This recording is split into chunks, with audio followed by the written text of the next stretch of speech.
When assembling drawings, there are now 5 modes to pick from when adding a drawing to a plan set page. First of these options is the drawing fills open space.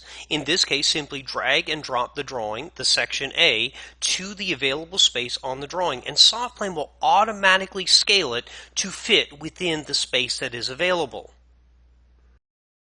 When a single drawing is being added to the plan set, simply select the One Drawing page. Note that the area is grayed, allowing you to see the available space for the single drawing which will be added.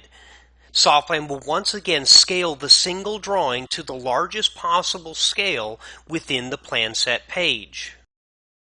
This next selection will cover the Two Drawing page.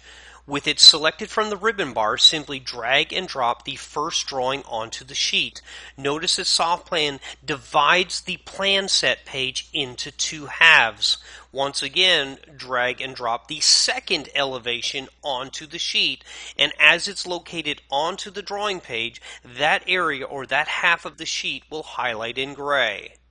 Continuing on, select the 3 Drawing page to assemble 3 individual drawings onto the plan set page. As you would expect, the plan set page is divided into thirds, so as the basement, main floor, and second floor are dragged onto the sheet, the drawing section is highlighted for where to place each of the individual drawings. The final option we'll cover is the 4 Drawing page, which will allow the sheet to display for us the 4 quadrants with which to drag and drop, in this case, interior elevations.